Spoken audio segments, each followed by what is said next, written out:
Γεια σας. Καλοκαιράκι σε μια ταράτσα στο κέντρο της Αθήνας και τι καλύτερο από το να κάνουμε unboxing στην αδιάβροχη κάμερα DJI Osmo Action.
Καλημέρα από τις πηγές κρύας της Λιβαδιάς.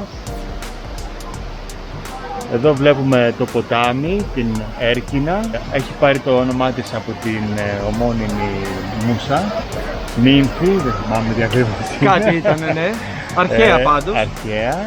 Ήταν συντρόφισσα της Περσεφόνης. Και το ποτάμι αυτό είναι ένα από τα δύο ελληνικά ποτάμια με εθνικό όνομα. Ωραία. Το άλλο ποιο είναι, Μιχάλη? Είναι εδώ. Η οποία βρίσκεται στην Αρκαδία. Νομίζω μεταξύ Ηλίας και Μεσσηνίας. Ναι. Να πούμε ότι πίσω μας είναι και το μεσαιωνικό κάστρο της Λιβαδιάς. Αυτή η περιοχή είναι πάρα πολύ ωραία. Έχει πολύ ωραία μαγαζιά για φαγητό, για ό,τι θέλετε, για ποτό, για γλυκό. Είναι πολύ ωραία αξιοποιημένη. Είναι μια πολύ ωραία βόλτα που κάναμε για να τεστάρουμε τη νέα μας μηχανή. Είναι μια φοβερή απόδραση, μια μισή ωρίτσα από την Αθήνα. Ναι, έτσι. να την κάνετε. Να πούμε και ότι τραβάμε σε ανάλυση 1080, δηλαδή Full HD, 30 καρέ το δευτερόλεπτο, αλλά μην ξεχνάτε με την DJI Osmo Action μπορείτε να τραβήξετε μέχρι ανάλυση 4K στα 60 καρέ το δευτερόλεπτο.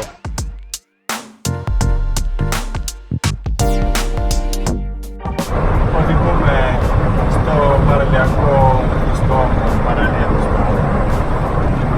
Κατευθυνόμαστε προς άσπρα σπίτια. Λοιπόν, μόλις φεύγουμε από τα άσπρα σπίτια όπου κάναμε μια πολύ ωραία βουτιά και δροσιστήκαμε. Έχει ωραία beach bar εδώ, ωραία θάλασσα, συμπαθητική δηλαδή. Ωραία ατμόσφαιρα. Ωραία ατμόσφαιρα, λίγο vintage και αυτό μας αρέσει κάπου. Χαρούμενο κόσμο, ναι. Όμορφα είναι, ωραία επιλογή. Και καλές τιμές.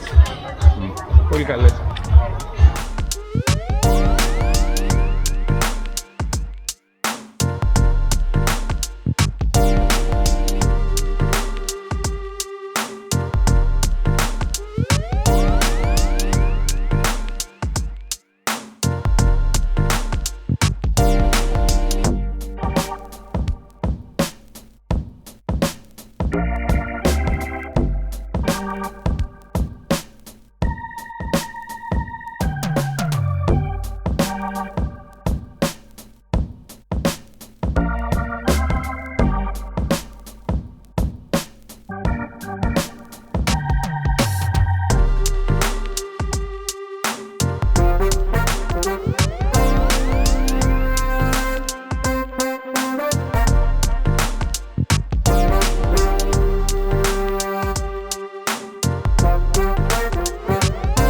Λοιπόν, να πούμε ότι είμαστε στην Αντίκυρα. Πείτε τα εσείς, εγώ τρώω. Είναι βραδάκι, ευκαιρία να δούμε και την απόδοση σε χαμηλό φωτισμό. Είδατε, σας τα λέω όλα στα ελληνικά.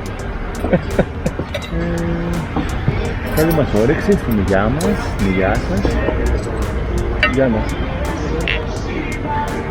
Αν σας αρέσει η κάμερα αυτή, την αποκτήσετε, καλή διασκέδαση. Σας εύχομαι.